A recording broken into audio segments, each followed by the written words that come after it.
Alrighty, good afternoon, everybody, or good morning, depending on where you are in the world or what time you're going to be watching this.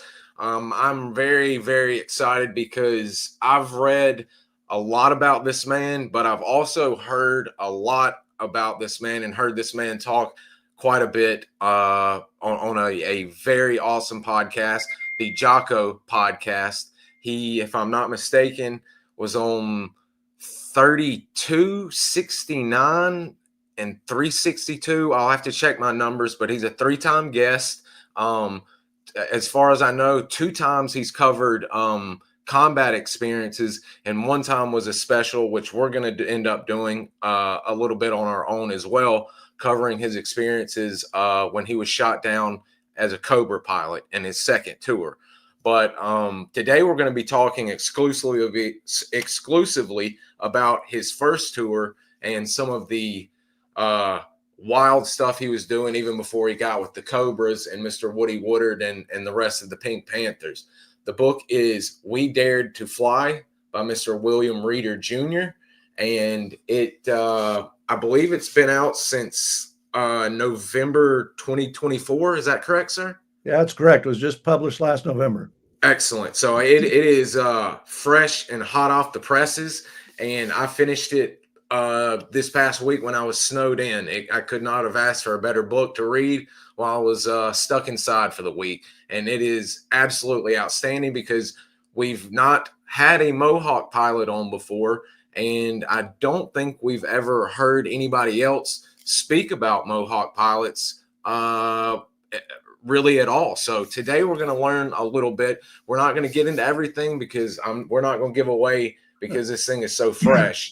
But he's going to tell us some stories, tell us about some characters that he flew with and what it was like flying the OV-1 Mohawk. So, Mr. Reeder, thank you for joining us this morning. And the floor is yours, and you can kind of introduce yourself and we'll get going. Okay, Bud, thank you very much. Yeah, I'm Bill Reeder, retired Army aviator with 2 tours of duty in Vietnam. The first one was flying the OV-1 Mohawk. Second tour, I went back flying AH-1 Cobra attack helicopters, and that's where we were doing our work with CCC, MACV-SOG up there in the Central Highlands, and stuck with that until the whole situation came apart at the seams with the Easter Offensive in 1972 and the enemy sweeping across the Highlands. And we'll get into some detail on that, I think, on another podcast. This is certainly a good place to begin with this book.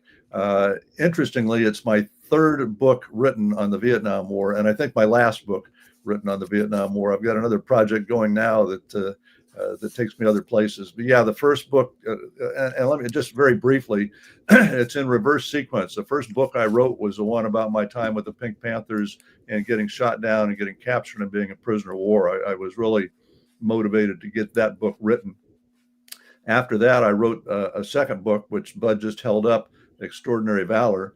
That was about one of the battles that led up to me getting captured, one of the opening battles of the Easter Offensive in the Central Highlands up at a place called Firebase Charlie. An American advisor with a South Vietnamese paratroop battalion went in with 471 guys. After 2 weeks of battle, 36 survivors came out of that battle with the American advisor wounded 5 times. He ended up getting the Medal of Honor for his action in that battle. I had the privilege of providing Cobra gunship support. That was my tie to that and how I got to know him and why I wrote that book. And then the third book now, I went back and finally I'm talking about my first tour of duty flying the Mohawks in 1968 and 1969. That book was written last, I don't know, for a lot of reasons, but largely because much of that information is in that book was very highly classified. Of course, it was in the Pink Panther book too, but that didn't get declassified, a lot of it, until just a few years ago. There were some CIA connections and the like in there that were held pretty tight for a long time. So that's the 3 books. We're starting with the third book written, but it's in chronological sequence. It's the first book of what happened to me in Southeast Asia. But let me just kind of get me to the unit and how I found myself in that unit in Vietnam at that time and place, and then we can go from there and see if you have any questions. I was not to give you my whole life story. I was a young man working as an apprentice lineman for Southern California Edison, climbing power poles and doing that kind of work when the Vietnam War broke out. With the start of the war, I marched down to my local recruiter in Santa Monica, California, and enlisted and found myself in the Army. Went to basic training AIT, had an opportunity to go to officer candidate school, and after that had an opportunity to apply for flight school, which I did. I was selected for fixed wing flight school. Interestingly, the Army in those days had two flight schools, fixed wing and rotary wing. I went to fixed wing flight school. During our fixed wing program, that started at Fort Stewart, Georgia, not far from Savannah. We had a real exotic airplane, and I described this in the book. I finished my flight for the day, was getting out of my aircraft, and the instructor said, "Hey, look up." And I looked, and here came this aircraft screaming towards the runway, not descending at out to landing to start a final approach, but just staying at altitude, going fast. Came over the numbers and then just snapped into a sharp left turn, did a spiral descending turn, and squeaked his wheels on the runway, put the aircraft in full reverse and stopped in a few feet, and then taxied off and parked. I was in awe. I just was amazed with that airplane, and that was a Mohawk, and that was the first Mohawk that I had seen. Now, sometimes the Mohawk, the OV-1 is confused with the OV-10. I'll say, "Hey, I flew OV-1s in Vietnam." People, "Oh, were they the OV-10?" No, OV-1 Mohawk, not the OV-10 Bronco, which was an Air Force airplane. The Mohawk was an Army aircraft, the most sophisticated, most expensive, finest Army aircraft in existence in the days of the Vietnam War. So I only dreamed that someday I might be able to fly Mohawks. When I finished flight school, now at Fort Rucker, Alabama, a few of us were selected to go directly into the Mohawk program from flight school. This was rather a first. There were 6 of us, top students in the class, that got selected to go into the Mohawk program. So we went directly from flight school to Mohawk qualification course that started at Fort Rucker, ended up at Fort Huachuca, Arizona, and then deployed to Vietnam. Interestingly, and there's pictures in the book, I don't know if you have any, Bud, but there were the 6 of us that were selected to go directly from flight school to Mohawk program. We all ended up in the same unit in Vietnam. It was absolutely amazing. None of us had any idea until we got over there and we found all ourselves in that same Mohawk company in Vietnam. And just a small word about that company, and then I'll stop for breath and we'll see where we go from here. There were 5 of these OV-1 Mohawk companies in Vietnam. Now, I guess a quick word about the mission. The OV-1 Mohawk was a surveillance and reconnaissance aircraft specifically designed for that purpose. We had 3 versions of the aircraft. The A model sported a suite of cameras, was used for and very high resolution, highly capable cameras. We did daytime reconnaissance, photo reconnaissance missions with the A models. The B model Mohawks had a side-looking airborne radar, which was a big cigar-looking thing on the side of the aircraft, and it could look out 30 miles or so in either direction off the side of the aircraft and spot any kind of targets that were moving more than 3 miles an hour. So that was a system that picked up North Vietnamese convoys that were moving out of North Vietnam south. Our third system was on our C model Mohawks, and that was infrared. And that would look down below the aircraft at night and find hot spots that were anything from enemy truck parks to bivouac areas where there were fires and the like. So those were the 3 types of systems we had, and our mission was surveillance and reconnaissance. Now, there were 5 Mohawk companies in Vietnam. 4 of those companies were for operations inside of South Vietnam. Those familiar with the military history of the war, there were 4 core tactical zones. South Vietnam was divided into 4 areas. One of those Mohawk companies supported each of those core tactical zones. Then there was us. We were the 5th, the bastard company, on our own up there, based out of Hue Phu Bai, which was in the northern part of South Vietnam. The only time we really saw South Vietnam was for takeoffs and landings. Our missions were all, at the time, very highly classified missions over the border in Laos, up along the coast of North Vietnam. And then later, I had one very special, and at the time, classified top secret, able to talk about it in the book now, mission into Cambodia towards the end of my tour.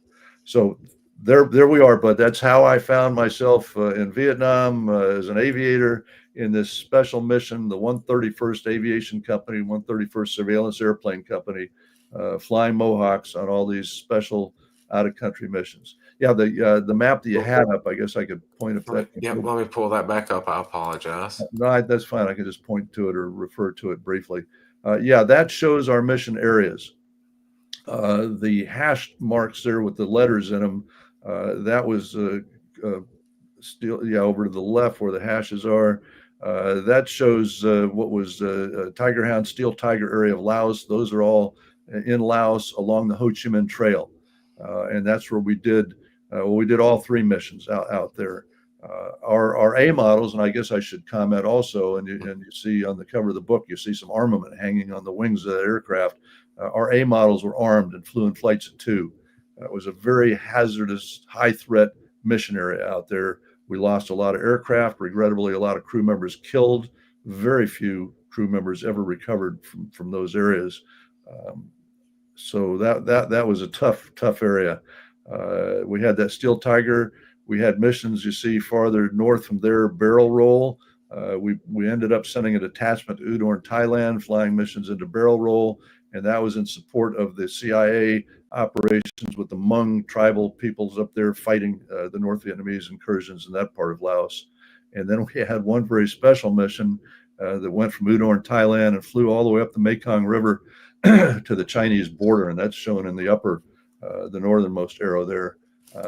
I think the challenge on that was fuel management. When we landed after that mission and got back to Udorn, I think we had something like a teaspoon and a half of JP4 fuel left in the fuel tank. It was tough. And then the mission I didn't mention yet, up off the coast of North Vietnam, where you see the right-hand arrow over there, and the two areas marked for the Tally Ho missions. Those were SLAR missions, all SLAR missions, 24 hours a day to monitor the NVA truck convoy traffic coming down the highways of North Vietnam and then spilling over across the mountain passes onto the Ho Chi Minh Trail in Laos and feeding all those supplies, equipment, personnel on down into the North Vietnamese war effort in the south. Yeah, I was, I mean, and I can only imagine that you actually having to fly, but as a reader, reading the book, I mean, I'm going to save that map because I'm going to end up referring back to it, but I had no idea. We've had a gentleman on from a unit that actually is, I believe, stationed with you, were the 220th Cat Killers and Bird Dogs. Weren't they with you guys at Phu Bai? Yep, they sure were, and some of my flight school classmates were over there as well. Mr. Ray Carlisle, if I'm pronouncing his name correctly, he was God, I feel bad. I want to say 1969, maybe 70. I know it's 69. He was there at some point in time, but I was just surprised. And now reading your book, how far north you guys were going. And here's some of your classmates that we'll end up showing some photos of. But I mean, as soon as you get, after you check out and well, here's the qualification course, actually, you're immediately, thrown into it and start flying missions. And as you said, it was very illuminating that there's different type of missions for the ABC model Mohawks. And right. I was curious just right off the bat, and I think I've got one of them. This might be a SLAR bird with the tank jutting out. Yeah, you can see that cigar-shaped thing sticking out there. That was the SLAR boom with the radar system in it, yes. And the SLAR system would paint those movers as I described, but that would come up in near real time in the cockpit. Within 2 minutes of getting that radar detection, there was a film that developed in a canister in the cockpit and rolled up in front of the aerial observer over there. We called them technical observers, and he could plot within a couple minutes of when we saw the target of where it was. And if we did 2 runs, he could then determine the direction and the speed that those targets are moving. We would forward that information. Well, up off the coast of North Vietnam, there was a bombing halt at the end of '68, and that's when I got there. And we were, for a time, the only U.S. aircraft flying up there to monitor those missions, those convoys. So there was no airstrikes that took place. But over in Laos, using that same system, as we would find moving targets, we would turn those over to a forward air controller, or we would work directly with, often, the AC-130 Spectre gunships, and give them areas where we were seeing movers, and they would come over, and then we'd get them right in the area, and then they would acquire the movers with their systems and just annihilate them.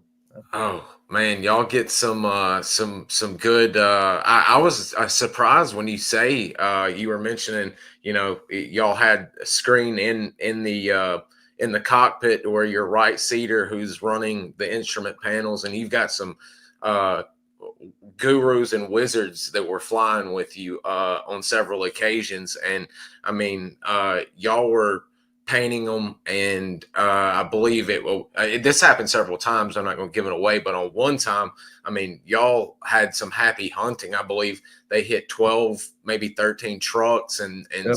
a bivouac area. I mean, they Spectre and Spooky rained havoc with some of the information you guys were bringing, and I was just surprised to see how quick and how early guys were expected to run the gauntlet and get up there and do it. Because as you read in the book, and as you mentioned, you're facing 23s, you're facing definitely 51s, 37s, and larger. Yep. SAMs pop up. Off the coast of North Vietnam, we had SAMs and lost an aircraft to SAM missile up there. We'd rarely, but did on occasion, encounter MiGs up there too, off the coast of North Vietnam. Gosh. Yeah, and I guess before I forget, I would add, we were the only U.S. Army unit doing that, those kind of operations. No one else was out there. Now, there were the MACV-SOG helicopter flights going just across the border in the eastern part of Laos, and I did get to participate in some of that on my second tour. But as far as just operating totally out of country, all over Laos, all the way up to the Chinese border, off the coast of North Vietnam, there was no other U.S. Army unit doing the work that we were doing over there. It was just completely surprising to me. I mean, some of the missions you were doing in Laos, and when you came under embassy control and worked for the man a lot of the SOG men did not like, Ambassador Sullivan. It sounded like he was actually letting y'all work and not hamstringing you guys like he was the guys on the ground. And I mean, you even break the rules in an area that's off limits for quite some time for its dangerous environment. You and a young guy, I can't remember if it's Ichabod or no, that was one of our warrant officer pilots who flew my right seat. He was an infrared expert, because he worked for Texas Instruments before he came in the Army. So, and he flew the missions as well. But that particular night, he wanted to be my observer in the right seat, and we went out and did that mission over the area. And that was not one of the missions for the ambassador. That was just one of our. Oh yes, that's way. I had forgotten that was way before you just decided to that was go over with this it. area of a town called Chapone. And anybody listening who had missions out over Laos will know the name of that town. That was the biggest threat town in all of Laos. Yeah, that was an interesting mission. Well, that's me in my youth. Yeah, now I was just a kid. I came in the Army at 19. I went to officer candidate school. I got commissioned as a second lieutenant at only 20 years old. The war was cranking up, and promotions were accelerating. I only spent a year as a second lieutenant, got promoted to first lieutenant, and then they kept coming down. I only spent a year as a first lieutenant, and I got promoted to captain. I was a 22-year-old Army captain, right out of officer candidate school, flight school, and found myself in Vietnam. in October 1968. Yeah, as a 22-year-old Army captain, given this fancy, sophisticated, high-performance aircraft with guns hanging on the wings, and there I was. And doing James Bond type missions in places you weren't supposed to be and would be disavowed of if caught. Well, that Just was that mission into Cambodia towards the end. Yeah, I go into that. That was very much like a Mission Impossible kind of thing. You noticed in that picture, I was wearing a black flight suit. We this were, as far as I know, we the were the only Army unit in Southeast Asia authorized to wear the black flight suit, and that was General Westmoreland gave us that honor when he came to visit the unit one day, and in recognition of our mission, the exposure, the danger. He authorized us to wear a black flight suit, with and the that's our commander, Gary Alton. Our call sign was Spud, S-P-U-D. It was actually Iron Spud, which is some sort of a tool that was used on the, well, used lots of places. We were told what tool that was used on the railroad, but yeah, call sign Spud, unique call sign, stood out. Most people that flew over Laos in those days knew the Spuds. that pops up because anytime it seems like you were in a situation, or because there's a few times being a spud actually saves y'all's bacon in some funny ways and makes you some new friends along the way, especially towards the end of the book when you guys are trying to find a place to swim and hang out for a little bit. Knowing that you're a spud helps out a little bit. But to kind of give people a little taste of the book here.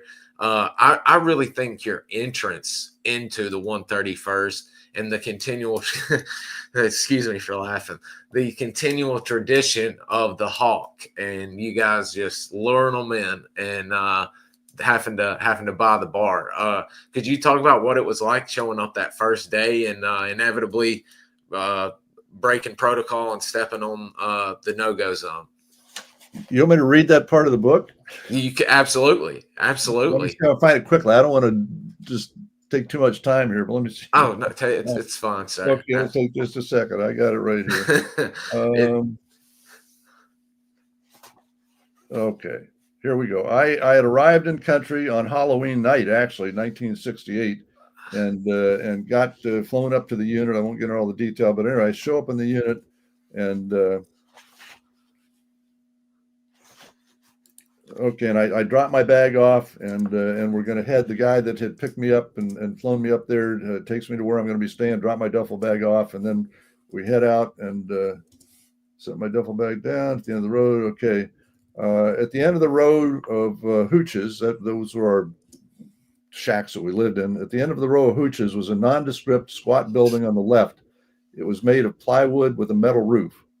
That's our officers' club, Barry Taylor told me. The building was painted a dull gray. 55-gallon barrels stacked too high and filled with sand lined the outside, save an opening for the entry door in the front and two other exit doors, one on the far side and another into a small concrete patio in the back. The sand-filled barrels were there to provide some protection from the frequent mortar and rocket attacks that pounded the base. Our enemy lurked close by. I stepped through the door to see a couple dozen people standing in front of the bar. These were the pilots not out flying missions that night, along with the intel officers and civilian tech reps supporting the unit. Many of the aviators wore black flight suits, others standard jungle fatigues. They all smiled. I saw three familiar faces straight ahead, John and Joe Loudermilk, identical twin brothers, and Billy Wood. We were flight school classmates. The three of us were among the 6 top graduates in our class picked to go directly into the qualification course to learn to fly the Grumman OV-1 Mohawk, the most sophisticated and expensive aircraft in the Army, the airplane I'd now come to Vietnam to fly. The Loudermilks and I had carpooled together every day for the first half of flight school. We were close, good friends. The group faced me in a crescent, my friends in the middle. They sported the biggest grins. John put out his hand. I began raising mine as I walked toward him. I'd only taken a few steps when everyone began to chant. He's on the Hawk, on the Hawk. The new guy stepped on the Hawk. I heard the bell over the bar ring loudly. He's buying the bar. I looked down. My feet stood squarely on top of a large black hawk inlaid into the club's tile floor, right in the center of the room. You'd only miss stepping on it if you knew it was there and understood the penalty imposed on all who dared tread upon the sacred image, or as I would later learn, were thrown on it. Welcome aboard, Wild Bill, John said, laughing. You're paying for drinks. That's what it costs you when you step on the hawk. But as you would, and like you said, people would, if they didn't make the mistake, they would be thrown on. But Yeah. you also come to find out as your first week is there and you start experiencing combat, shot at, shooting, that for each achievement you make, there's still stipulations that the bar must be bought. For I believe the first time you get in shot, I think the first time you get shot at, you have to Yeah. to buy the bar. So there for a bit, the new guy is having to put up his money in for alcohol until someone new comes in and y'all can get him on the hawk. Right. And if none of that happens, then you got to pick up somebody and throw them on the hawk. Those poor the tech reps, these are civilian people like from Grumman Aircraft or Marconi Doppler, or they're trying to help us maintain the systems. We all thought those guys had to be rich, that they were really making a lot of money. In fact, as I learned later, they weren't. They got a little bit more than we did, but not much. But at any rate, if all else failed, we'd grab one of those guys and throw them on the hawk, so there'd be money on the bar. You never wanted to be at a point where the guys in there had to pull money out of their pocket individually and pay for drinks. You always wanted free drinks on the bar.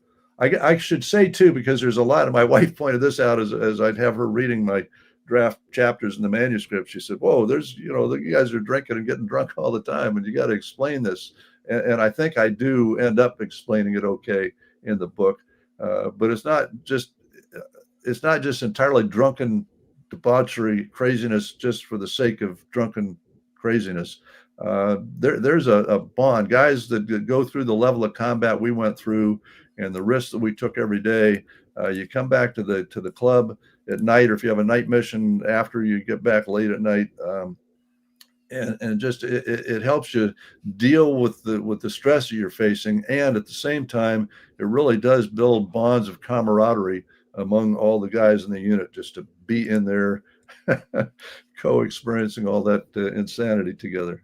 So there is purpose for it. Yeah, there's some of the guys that was inside our club, low ceiling picture. That's interesting. You'll see that picture of a Mohawk in different places. We had a copy of it hanging on the wall of the club, and it's a Mohawk firing, I think they're 5-inch Zuni rockets.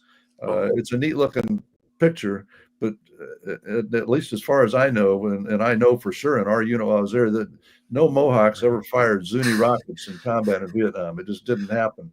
We had 2.75-inch rockets. We could sure carry a lot more rockets with the 2.75. I think that picture is on some gunnery range in the States where they did fire them for some test. Wow. As we get into it, but since we're looking at party suits, could you tell the significance of the patches? Because I know there's one that's very special that only you and another man earned, but then I believe the night the guys flying night missions had a patch. Could you tell us a little bit about y'all's patch significances? Some of those, and some of the Air Force guys will recognize some. I see one on the right sleeve of the guy on the far left. It's a Yankee Air Pirate patch. Yes. A lot of guys had that. And then if you look just to the right, you see that hawk. All of our guys on our black flight suits and our party suits both had the hawk. And then the other patches are, depending on individuals' qualifications. Well, there's a Mohawk patch, which sits right below the hawk. So all the Mohawk pilots have a Mohawk patch. And then the others, yeah, these party suits are crazy. I mean, the only times we wear these is just acting stupid in the club. So it's not an official military uniform that's worn anywhere else. But for each of the type missions, if you flew, and I guess the majority of the pilots in the unit flew just the SLAR missions, just the radar missions, all the missions were dangerous, and we lost SLAR birds, a couple of different SLAR birds, and the one SAM missile loss was a SLAR bird, but those guys flew at a little bit higher altitude, about 5,000 feet above ground level. So you see some with SLAR patches, and then if you flew the infrared missions, you got an infrared patch. if you flew the visual reconnaissance. And we like to look at ourselves as the studly guys of the unit, the VR pilots, because we were flying the gunships. We had the weapons on board. We flew the most hazardous missions. Most of the aircraft lost in that unit were the photo recon daytime flights, flights of 2, armed for self-defense. And I wouldn't be alive today if we didn't have the armament on the wings, because I got shot down and damn near captured. And my wingman supported me until a helicopter from the Air Force 20th Special Operations Squadron got in there to pluck me out of the jungle. But anyway, those are the VR patches. And then, and then other patches, I think there was one that was short. If you were within 90 days of going home, you could have a short patch sewn on. The one I think you mentioned that only 2 of us in the unit had, was a shot down patch. I had a little Snoopy coming down in a parachute, small patch that I had on my flight suit. Looks like you've got an NKP patch right here. I've seen a SOG man with this one right here when he was. That's I think. Yeah, it's hard to tell. I should go in the closet and get my old party suit and dust it off. Yeah, that's the four country patches, and it shows the countries that we flew missions in, which should be North Vietnam, Laos, Cambodia, and maybe I guess there's a South Vietnam patch on there for just taking off and landing. Holy cow! Oh, there's another guy right there with it. And I thought there was also, gosh, it's towards the end of the book. Let me take this off to where we're not small. It was literally after you had set up the contingent at Udorn, Right. you had to go back because literally no one else could do this, and either the pilot himself asked you because he was going on R&R or something. And I can't remember if you were going into North Vietnam. You were doing something, and it had a little moniker, a name for it, and I'm thinking for it like not No C or C Dam or. I'll have to go through my notes and find that. I can't remember that.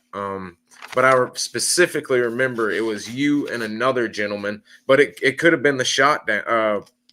You guys being shot down. It was definitely towards the end of your flying. Right. Let's see if I can find it real quick. Flyover, Wild Bill. That's a great nickname. Mitch Waldron. Yeah, while you're looking, my nickname when I got there was Wild Bill. That was, and it was the Loudermilks, I think, gave to every unit had a nickname. The Loudermilk twins were sweet and sour. They were 2 identical twins in the unit. I started with Wild Bill, and the explanation of why they gave it to me was some of my shenanigans as a crazy young guy in flight school and some of the nonsense I did there. So when I showed up in the 131st, I was Wild Bill. But that later got changed. I got shot down on the 1st of March, 1969, and evaded the enemy for, I don't know, it was half hour to, it seemed like a half of a day, but it was something under an hour before the 20th SOS got in to pick me up. So my wingman that was covering me that day, Frank Griswold, he gave me a new nickname that was Lightfoot, for running from the enemy for all that time as fast as I could to get to an area where I could be picked up. And that forevermore became my nickname, Lightfoot. So Wild Bill was just for the first few months. Did you find what you're looking for? I have not, but I was gonna say you guys had some of the best nicknames, and the nicknames actually meant something or came from something. Right. I tell you, if you'd like to share 1 or 2, I'm not going to give any away because I think people are going to be amazed, and then some people are actually going to die laughing at some of the reasons why these guys got their nicknames. Well. Our commander Gary Alton was Mr. Clean. Yeah. You showed that one picture of him, but he had a hat on. When he didn't have his hat on, he was completely bald, and he looked like that Mr. Clean genie in the commercials for the cleaning products. Mm-hmm. So his nickname was Mr. Clean, and that's how he got it. I told you mine already. I told you the Loudermilks already, sweet and sour. Oh, and the one of them was married, and one was single. The one that was married was sweet. The one that was still single was sour. Mitch Waldron in that one picture, he Drop well, let me just go. I'll go in order real quick here. Let me see. That's the Loudermilk. Oh, I'm pointing. Nobody can see me pointing. The 2 guys on the left are the Loudermilk twins. Then I'm next. The big tall guy is Steve Ward. He got the nickname Drop Tank. He was our maintenance officer. And one day he took off on a maintenance test flight and the tower called him and said, "Hey, Spud, you left something on the runway." "What?" And he had his drop tank sitting on the runway, and it turned out it wasn't anything he did. There was some problem with the aircraft that had just jettisoned the drop tank. The guy next to him, the shortest guy, is called Sack Rat. And these were all flight school classmates that went through the Mohawk together with me. Sack Rat got his nickname because he was not a party animal, and he just spent a lot of time in bed sleeping. And so that's how I got that nickname. And then Mitch Waldron on the far right, one of the finest Mohawk gunship pilots I've ever known, good friend, passed away recently. His nickname was Mad Bomber. And it was another aircraft problem too. We were out. In fact, I was flying with him. We were doing some attacking a target over in Laos, and he rolled in, and all I saw was some dust in the ground when he pulled up. And I said, "What's up?" And he said, "But at any rate, when he pushed the button to fire the rockets, it just jettisoned all of his rocket pods, and they hit the ground." So from that, he got the nickname Mad Bomber. He was accused of having his gun panel set up in bombs instead of rockets, and that's why it did that. But in fact, it wasn't. It was another short circuit problem with the system that caused that to happen. So yeah, those are some of the nicknames. The guy that was flying my wing the day I got shot down, he was involved with a lot of people that took a lot of battle damage. He got the nickname of Jinx. Yeah, and so. You actually had to talk him out of thinking he was. I mean, he was dead set and worried. That was an observer. Yeah, and that was after I got shot down. I spent time in a hospital in Thailand. It took me a couple of weeks when I returned to the unit before the flight surgery told me to fly. My first infrared mission after I was shot down was with a new guy, enlisted observer, and these young men, boy, and they were all bright. That's how they got picked for that specialty and those duties. Bright young man, but it was his first mission in Vietnam, his first mission ever. He just come out of his schooling, got assigned to Vietnam in the unit, and they told him they're putting him up with this guy who this was his first mission since he'd been shot down. And so the kid was nervous anyway. And we went out, I describe it in the book. We went out the first night, the aircraft had some problem, had to bring it back. And I'm trying to reassure, "Hey, don't worry, it's no problem." And, these things happen. Well, we went out a second time, and I had some other problem and had to abort the mission and come back. And finally, we're launching on the third mission, and he's all saying, "Oh, I'm a jinx, I'm a jinx." I said, "No, don't." I've spoken to him when I wrote the book. I just talked to him within the last year or so, and got his recollections of all of this. But yeah, so we got the third mission done. It went fine. He did everything he was supposed to do. We even got shot at pretty close and got him back delivered to the ground. And he turned into one of our better right seat enlisted observers for the rest of his tour of duty. That was such a great story. I mean, because you guys, and especially there at the end, were so short-handed. Guys had to step up and cover a lot of bases and work double duty on some stuff. I mean, you in particular, when the thing in Udorn was going on, going back and forth, I could only imagine, how worn out you must have been. Add in your flying that you were doing. I mean, yeah, well, and by the time when we set up that unit in Udorn, I had moved up to be the company operations officer. So I had all those responsibilities plus my flight duties. And then in that operations role, we were just setting up a new detachment in Udorn, Thailand, and responsible to the ambassador. And though, we didn't work routinely daily with the ambassador, he was still the boss, and we were there because of him, and we worked directly for his subordinate people. So yeah, it was busy times. And you had mentioned, you end up going into Vang Pao's territory, and you actually get to see Long Tieng, which is the most secret air landing strip in the world, as they like to call it. You actually ran into the legendary Floyd, the Asiatic black bear that drank beer by the gallon that the Ravens and the Air America men had. You really get into some places in this book, sir. Well, that was exciting, and those are things that I couldn't talk about until recently that have been declassified. And it was amazing as I started, because I didn't know how much of this story I was going to be able to tell in the book, but as I was doing my research and just doing searches online, I was coming upon CIA documents on the CIA website that, D-class, D-class, D-class stamped all over. So I was able to use this stuff. I tracked down a couple of the guys we worked with over there, and have some interviews in the book with some of the CIA personnel that were case officers and doing their work on the ground. Pictures of one of them in there. Yeah, it was really quite an experience to research and write this book. Yeah, there he is. Yeah, and that's an earlier CIA mission he was on in the Congo, and then he was operating there in Vietnam at one of the airstrips that we dealt with in the southern part of the Panhandle, and he also operated out of Long Tiang up there in the northern part of the country. I mean, that was a real fly by, pardon the pun, fly by the seat of your pants kind of war. I mean, and you do a great job of breaking down, you're doing missions in Vietnam, fighting a war in Vietnam. Then you've got Cambodia, then you've got Laos, and then you've got a whole different thing in North Vietnam / northern Laos, and up in that Thailand area as well. It's just it's wild stuff in the book that you guys get into.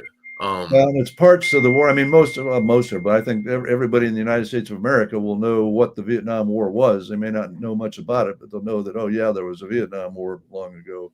But that war in Laos is unknown to most people. And even the people that know that, yeah, there was some kind of war going on in Laos at the same time as the Vietnam War, don't know that much about it. I didn't know a whole bunch about it until I was flying missions there. And I even learned a whole bunch more about it just doing the research and talking to the CIA guys and putting stuff together to get this book written. Yeah.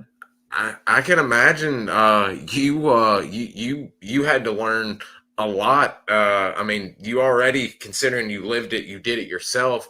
You knew some stuff, but of course, where you were. Excuse my dog's barking out there, guys. But you were in one of the most secret areas of the entire Vietnam War era, associated with Air America, the Continental Air Service guy, General Vang Pao. I'm sure what's his name? Why my Tony Poe popped up. You may not have met him, but he was in that area. I mean, you were this first tour is a great way to introduce you to what was coming, fighting with SOG and helping them out. I was very curious on, were you, not to mean to jump forward, we've still got a few minutes here before we end because a viewer has a question as well. Okay. Did you always intend, since you had taken fixed wing, and especially with the experience you have had, you've been shot down, you've kind of done it all in the fixed wing, at least in the time limit that you've flown. Did you consider staying fixed wing, coming back, being a Mohawk pilot again, or a FAC or a bomber? Or did you want to up the ante and get closer and meaner with the Cobra all along at a certain point? Yeah. Well, there's some twists and turns. Let me see if I can smooth some of those out and just come up with an answer to the question. My intention, I think, in recollecting all of this, is that I was going to stay Mohawk. I came back from Vietnam, and I didn't have a college degree, and the Army wanted their officers to have college degrees. So they sent me on a program called Degree Completion to the University of Nebraska at Omaha to finish up and get my degree, which I did. It took me just over a year and a half, less than 2 years. I was going to be going back to Vietnam. In fact, the Army had given me orders to go to Mohawk instructor pilot course and back to Vietnam. And I figured I'd probably had a good chance of ending up back in the 131st. All right. At that time, I heard some news, and there were always these squabbles with the Air Force, even during my tour of, hey, Army, what are you doing with armed airplanes? And there'd been an agreement between the Army and the Air Force, or we gave up the Caribou and we gave up any fixed wing armed missions. So there shouldn't have been any more. But in Vietnam, General Westmoreland had given special compensation to us to keep the arms on our Mohawks because of that mission. And as I've said, I wouldn't be alive. If my wingman didn't have ordnance, I would not be alive today. When I got shot down, I'd have been killed. The enemy was in hot pursuit. So here I am back in college, getting ready to go back to Vietnam on a second tour. I've got orders for Mohawk instructor pilot and back over. But then I heard that the Air Force squabble had hit a peak. Westmoreland was gone and couldn't support us anymore. And so the Army had taken the guns off of the Mohawk. And we had no more weapon systems on the Mohawk, no more rockets, no pod mounted machine guns, nothing. And so I'm thinking, I love my favorite mission was that daytime VR, and it was because we could shoot and we'd shoot for self-defense. But if we were at the end of the mission and still had ordnance on our wings, we'd have a FAC find a target and put us in, or we'd see our own target and just get our ordnance expended before we came back. So here's my thinking. I said, no, I don't think I want to do that. I want to keep flying guns. And how can I do that? Well, I called my assignment people in Washington and said, hey, is there any chance that I can decline the Mohawk instructor pilot and assignment and that I could get helicopter transition and qualified in Cobra gunships? I remember my assignment guy said, hey, bud, yeah, sure. You want to do that? Because most fixed wing guys, or I don't know if it's most, but all the fixed wing guys I knew, I didn't know any of them that had any desire to ever get into helicopters. In fact, I do know some that got out of the Army after their first tour in Vietnam because there was pressure that they were going to force them to go into helicopters. So at any rate, they were happy to put me in helicopters and check me out in Cobras. And that's how and why I ended up in Cobra gunships to go back on my second tour, which ended up being another special mission unit. I couldn't just go to regular aviation units. I had to go to special units. And the 361st, which we'll talk about in another podcast, Pink Panthers, their mission was support the MACV-SOG, CCC, and I was happy to be a part of them on my second tour. Yeah, I was gonna say so much for thinking you were gonna have it easy or step back into a fairly normal regular job supporting content the CCC men over in Laos. That's just crazy. Let me see here. I knew there was a few more things because we are about to, guys, we're not going to go long today. The book is relatively new. And if you'd like to, if enough of you guys buy the book and would like him to come back and cover some more in-depth stuff in the book, we can get him to come back and do that. But right now we're not going to give away much of the book because it is really good, and you guys need to learn a little bit about what they were doing because some of the work they were doing was directly helping SOG out, even with the Air Force and their BS and all of the infighting that was going on.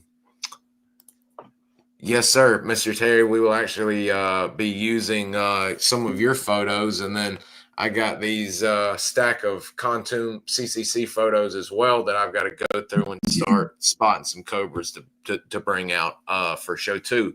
But with where are we going right here? When you start to close down, we're right here coming up on an hour. You kind of get short. You've set up. We keep alluding to this this setup that you do in Thailand, getting things running and off the ground. How long was it exactly before you ended up calling it a day? Because I know you went back and forth a lot, and then you came back, and I thought, if I remember reading correctly, that you were more or less desk bound, and then all of a sudden the Major Kennedy or Major Moore, if he hadn't left yet, or Major Faisal, or I forget his name. Ask you to Major Feely. Yes, sir. That he needed a special mission for you to do, which I believe ended up being the Chinese, the Mekong River mission. Or maybe almost, yeah. For a time, this was after I got shot down, and later in my tour, I think that the commander and Major Alton was gone. Mr. Clean was gone. Linus Feely stepped up, and there's another nickname. It was Major Linus Feely. With the first name Linus, the nickname they gave him was Blanket from the Peanuts cartoon. How perfect, Linus. Yeah, there's a picture of Feely. let me get some glasses there. I Yeah, think he's it's Feely's on the left, sitting on the guy's shoulder on the left. Yeah, at any rate, I think they thought they'd give me a break. The unit had to maintain a liaison officer in Saigon. And so and it was, you lived good, you didn't fly, no combat, just sitting around a desk and going to nice restaurants and living the life in the big city. very nice. I hated it. I was only down there a short time, and I whined and cried and got released and got back up to the unit. Yeah, that's when they came up with a special mission assigned. They assigned me to it. That was we flew out of Tan Son Nhut Air Base down in Saigon in the south, and it was a special mission into Cambodia, which there were no U.S. anything going on in Cambodia. It had been verboten, I think, by Congress, but they had a few special missions, and I flew one of them, and I discuss it in the book. We had a special call sign to use that the radar control guys wouldn't worry about us, wouldn't track us, and that was the one. Very sneaky. Mission Impossible kind of thing. Hey, if you go down, that's tough. And we had to volunteer for it when I got down there, and yeah. So yeah, that was that, and yeah, short time flying a desk in Saigon. Got out of that, got that special mission to fly, and after that was over, it was close to time to go home. I believe, I hope I get it right. Was it French vacation, the code word? Oh, the code word was French leave. French leave. Okay. I knew it was And something. that was another thing I was really sensitive about, because that was, whoa, I mean, that was above top secret, special compartment, and we had to sign all kinds of stuff, and whoa. And I've got it carefully in my footnotes. There are documents that talk about that whole French leave reconnaissance program that's now unclassified. I meant to bring that up. Besides having a wonderful photo section, which I really wish more vets would do. I know some vets didn't take pictures, or pictures were destroyed, but you have a absolutely wonderful photo section in your book. But besides the photo section, you break down. You've got a great glossary, because you use a lot of military nomenclature, and on certain subjects, you have footnotes at the bottom of the page, and you break down a lot of important details that even people that know about the military that would need to be in that unit or flying aircraft themselves or something to that effect. You break it down in very layman's terms for us individuals to break down and read, which I wanted to thank you for doing that, because that's all around. It's all around informative, from funny stories to James Bond, Mission Impossible like missions, to you guys having fun. We're not even going to ruin the Blue Blazer story at the bar. We'll let people laugh and have fun at that one. That's something to look forward to. Yeah, and we did a lot of it. Yeah, it's almost weird, but it's a juxtaposition of the insanity, the fun, the hell raising, with people getting shot at daily, aircraft blown out of the sky, and people killed. When I got to that unit, and I said, 22-year-old captain, first time in combat, I arrived in the unit in October '68. They had lost, when I got there, they'd already lost 3/4 of the aircraft that were assigned to that unit had been blown out of the sky. Most of those crews were KIA or missing in action. And to this date, I mean, all those MIAs they're dead. They didn't recover any of them. And only just a handful of crew members ever recovered. So, I mean, there's some real serious, awful stuff going on. And the way we dealt with that was all the crazy insanity that fills the pages of that book. You like Nick Brockhausen and all of the guys on the ground say, you work hard, you got to play hard and blow off steam, or you go insane. Yeah. Or like Jimmy Buffett's famous song says, if we weren't all laughing, we'd all go insane. So yeah, you gotta laugh sometimes, even through the hard stuff. Yep. We've got 3 good viewer questions, or 4. And I had one that I would like to mention or get you to just speak on. And it was rather strange, to be honest, that here you are literally, I mean, God, maybe months away, 3 months away. You get picked to go to, is it Subic Bay when you go to be tracked by the Negrito?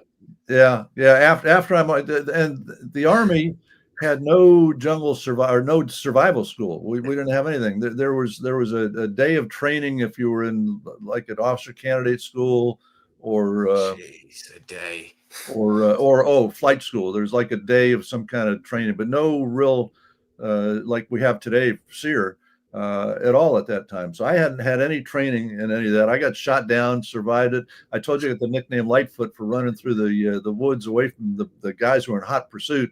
And I was thinking at the time, hey, though I was injured, I'm a young guy in good shape. I can easily sprint ahead of these guys. Well, when I got to the Philippines, after I was shot down, the Army sends me to the Philippines for a week of survival training with the Navy at Subic Bay, and the Negritos trained us and all, but just going into the woods, we couldn't keep up with those little guys. They moved quick through the woods. Yeah, that's what that was. We've heard some stories of just how good they were. I mean, the guys would get hidden, behind bushes, under the dirt. Would almost dig a hole to hide. And, within half hour tops, the whole class would be found. Those guys sound like the Montagnards, to be quite frank, the South American version of the Montagnards. It's pretty interesting. Mary Jo has a few questions. She's also read all three of your books and enjoyed all three of them. Mary Jo is quite interested in Mr. Ed Paquette. My pronunciation, I apologize. No, do you have any personal stories, anecdotes, etc.? More than in the book, your trilogy, so wonderful. Thank you for writing so well. Spellbinding. There's a lot in the book. Ed was just a great guy, short guy of short stature, super pilot. I think I probably bring most of that out in the book. Hardworking guy. He worked maintenance for us. A little patio we had behind the club. He was the guy in charge of putting all that together and finding concrete and building that. I stayed in touch with him for years and years after. He was a good friend. Regrettably, after the Vietnam War, the military cut its strength way back. And a lot of people, officers, we called it a RIF, reduction in force. And Ed was one that got caught up in that, and he went back to, I think, Master Sergeant after the Vietnam War. He ended up retiring in Alaska. He was an AP mechanic and did aviation maintenance work. I think he lived in Wasilla. And regrettably, Ed passed away several years ago, far too young. I think it was a heart issue that took his life. Yeah, hate to hear that. Yeah. But thank God you've written this book and you're keeping his memory alive like this. That's the thing I'm trying to do. And glad you're on here sharing with us as well, to where he can be immortalized here in the interview, and maybe future generations or his family members or what have you can see this and know what kind of man their family member was. So many of those guys are gone now. It's a shame. And some of them passed while I was writing the book. But I think most of the people, I'm trying to think that one picture of people in party flights. But at any rate, many of the guys are gone, if not most of the guys at this point in life. Gosh, it seems like I follow, there's a Special Forces TAPS page online, and a lot of the guys a lot of the folks, I know there's ladies, Mary Jo, excuse me, that follow the page, that follow it. And, we're losing the SOG ground guys that, some weeks we're losing 2 a week now. You Vietnam guys are sadly like the WW2 and Korea vets before. We need to start documenting y'all's stories, and you've been one that's amazing of not only documenting yours, but book 2, as I start to ask this last question for Mary Jo, but for extraordinary valor. You cover your story, but you cover people around you as well.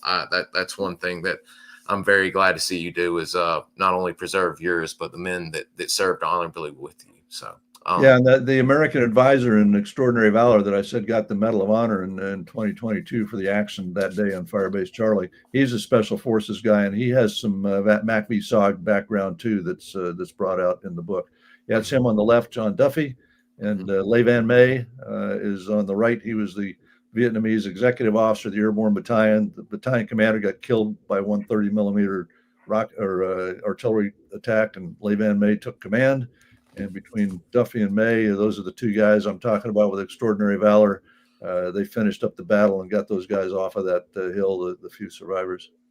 It is, and you actually, we'll probably cover a little bit of it, but you end up, you did cover support, Cobra support on the base, and it was a hell of a battle. The moving part in that, as I asked this last question, is that Mr. John gives his Car 15 that he had gotten from, I believe, Ron Owens from CCN when he was working the launch site, and he ended up giving it to Mr. The South Vietnamese. May, yep. Which now, in the U.S., of course, the Vietnamese name order is reversed. So in the States now, May made it out. He escaped and lives in San Jose. He's May Van Lay is the way it reads now. So L.E. Lay is his last name. May M.E. is his first name. I think it was Butler that. That's right. It was Captain Jim Butler. Butler's one of the founding founders of the Special SOA, and I think Duffy was also. I mean, if you did the research, I think Duffy and Butler together were in on the founding of SOA, but it was Butler that gave Duffy that Car 15, if I remember right. I have to go back. He was RT Python. Yeah. He gave Duffy this carbine. When Butler left and said, "Hey, this is for you, something, and be sure when you leave it goes to a worthy warrior." Yeah. And when Duffy left after the Firebase Charlie battle and he got back to the States, he gave that Car 15 to Le Van May. God. And then the story follows that Car 15 too. I won't give that away. Well, I will. Maybe we'll talk about that book next time, because that leads up to my capture. That is a beautiful. Jim Butler was a hell of a warrior and a hell of a man, with all he's done for the SOA as well. God rest his soul. Yep. Mary Jo, as we close out for today, she said, I hate my pronunciation here. John Le Carre's 1977 novel, The Honorable Schoolboy. The character Charlie Marshall is based on a Mohawk pilot out of Laos who flew in Laos. Who later flew extensively for Air America. Do you know who this might be? No, I don't. I need to write that down. I almost ended up flying for Air America. That was part of my convoluted story of how I ended up getting into Cobras. But when we had that mission out of Udorn, Air America was right there too, and I got to know several of their pilots. I even went over and did, I guess, what would be closest under the circumstances to a formal job interview. I went over there inquiring about flying for them, and almost made that move. I could say I did think seriously about making that move, but didn't. We've had a few on, and they were stationed kind of like when you mentioned going into town and how nice it was and all that. They were kind of like that, and if you weren't, you probably wouldn't have liked it. There was a lot of sitting in town and all of that, and if they weren't flying, they did fly a lot, but they were in those Udorn and heck, they may have been in Udorn and Ubon. I can't remember, but we've had 3 Air America pilots on now. I've forgotten about that. But I'll actually look into that, Mary Jo. I've not heard of that book. You've set me straight on something else to read, so I'll check that out myself and see if I can ask around. Did you have anything we'd like to close out for on part 1 or part 1, book 1, shall I say? No, I look forward to the next podcast on and get into the POW, because that's a whole story. And I end up these 3 books are my trilogy on Vietnam. I don't know. You mentioned I'd sure be game. I don't know if you get enough people interested, but if you had people that did read this book now after this and wanted to have maybe a short podcast to just have them do nothing but ask me questions about what they read, and I'll answer anything and everything. With you saying that live on air, I assure you they will hold you to that. I guess I've committed myself. Huh? You have. You sadly have, sir. I'd be happy to. I like to tell these stories. None of them are really easy to tell or easy books to write. Especially the Prisoner of War one. A lot of bad memories I had to dig back into to get that written. but I think the stories are important.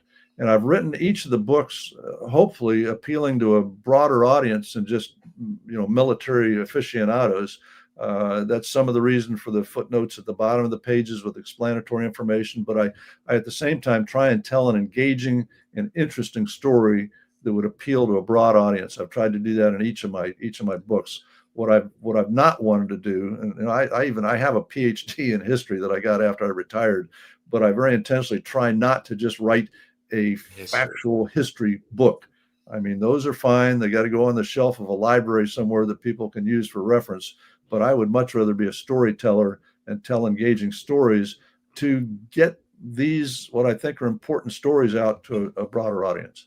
I think you've walked that line very well between being a professional historian and wanting to keep the story and the memories of other men alive. I think you've done a lot, because I've learned a lot I've spoken to Mr. Woody about the Pink Panthers, and I still learned a lot from that book. And with these two, We Dared to Fly, and then the book on Captain Duffy, I believe he retired as lieutenant colonel, but I learned stuff that I had no idea about. So you did a wonderful job. But as I said, you taught me a great deal, but you also made it fun and heartfelt at the same time. So you walked that line very well and accomplished it, in my opinion.